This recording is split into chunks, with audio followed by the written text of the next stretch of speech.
Bonjour à tous, quel est votre petit message du jour? Allez, hop, c'est parti, on y va. N'oublie pas, c'est une guidance générale, on adapte en fonction de cette situation, de chacun de vos situations, un mot, une phrase. N'oubliez pas, je le répète, ça fait un moment que je ne l'ai pas dit, demandez toujours un vocal avec votre prénom avant de procéder à tout règlement. On ne le fait pas tout au début parce qu'il y a des petits malins qui ont essayé d'enregistrer nos voix. Notamment les escrocs et les brouteurs pour vous piéger. Mais clairement, voilà, on le fait une fois que des rendez-vous sont bien avancés, que la discussion est bien avancée. Alors, je reviens à ma guidance parce que sinon vous allez tous vous barrer sans avoir entendu, entre guillemets, la vidéo, le tirage. Alors, ce qu'on t'annonce, effectivement, tu vis à l'heure actuelle une rencontre d'une très forte intensité. Ce qu'on te dit, c'est qu'effectivement, cette rencontre génère en toi beaucoup de difficultés. Alors on sent que tu as une profonde attirance pour lui, mais dans la relation telle que tu la vis, on sent de profondes difficultés. Alors, on me parle que tu as des combats à mener. Alors, c'est peut-être un combat aussi intérieur par rapport à ce que cette relation génère en toi, mais j'ai le sentiment aussi que la personne que tu as en face de toi n'est clairement pas alignée. On voit quelqu'un qui est assez rude, qui a du mal à bouger les lignes, qui fait preuve de peu de sensibilité, ou en tout cas il en a une, mais il ne veut surtout pas la montrer. Et malgré tout ce que tu ressens pour lui, tu as l'impression finalement, alors je te vois, ce que je vois c'est, en fait tu es en train de ramer à contre-courant, et en fait on voit la barque qui avance un tout petit peu, et puis dès que tu es fatigué, tu reprends 5-6 mètres en arrière, et tu as l'impression de toujours rester sur place. Et ce qu'on te dit à l'heure actuelle, c'est va au-delà des paroles, va au-delà des peut-être des mensonges. On sent que c'est quelqu'un qui t'a pas tout dit, donc tu te sens perdu. Est-ce que je peux lui faire confiance? Est-ce que c'est un manipulateur? Est-ce que c'est quelqu'un peut-être de toxique? Mais cette personne t'oblige à profondément écouter ce qui vibre en toi.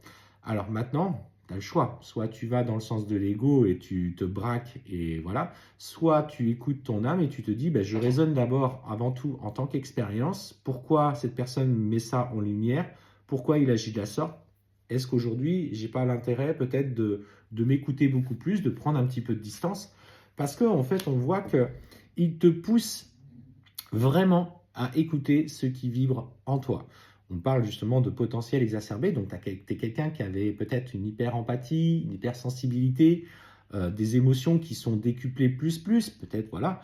Et on te dit, voilà, c'est personne, elle est mise sur ton chemin pour que tu apprennes vraiment à t'écouter, pour te respecter dans ce que tu vis, et quoi qu'il se passe entre vous, on te parle clairement de retombées positives. Alors tu vas t'affirmer très clairement par rapport à lui. Tu vas l'obliger à prendre conscience de ses propres agissements et de ses propres comportements. Ce qu'on te dit, c'est que lui, malgré tout, il est en train de changer. Parce que lui aussi, il a ressenti quelque chose de fort pour toi, mais alors il est loin d'être parfait, il est loin d'être beau, et surtout, il va faire le choix d'écouter ce qu'il a à l'intérieur de lui. Beaucoup plus écouter son cœur et beaucoup moins sa tête, son mental. On sent quelqu'un qui est rude parce qu'il a dû apprendre à se protéger dans les expériences qu'il a vécues à fleur de peau, toujours aussi dans la souffrance. Et il est devenu rude justement parce que ça lui permet de réguler toute relation, qu'elle soit sentimentale, familiale, amicale. C'est comme ça qu'il agit. Il y a très peu de personnes dans son cercle. Il fait confiance à très peu de personnes.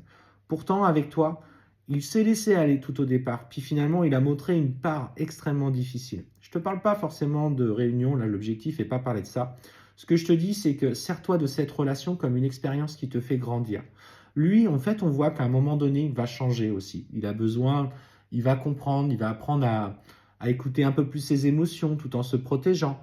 Et dans votre relation, dans votre lien, on te parle de grosses avancées, notamment dans la résolution d'un lien karmique. Alors, ça peut être une relation karmique, attention, hein. On n'est pas forcément que sur des parcours de relations sacrées. Et en fait, toi, tu vas te nourrir de cette expérience et tu vas faire le choix de le mettre de côté momentanément ou pendant plusieurs années pour suivre ton chemin, pour suivre et en tirer finalement le meilleur bénéfice pour toi. Euh, je pense il va pas te lâcher comme ça. En tout cas, c'est ce que je ressens. Le but est certainement peut-être à un moment donné de revenir à de la communication, de partager, de passer des moments ensemble, mais ce qu'on te dit, c'est que toi, tu auras été un petit peu écorché, écorné par ce que vous avez traversé et clairement, tu n'auras pas besoin de ça pour le moment.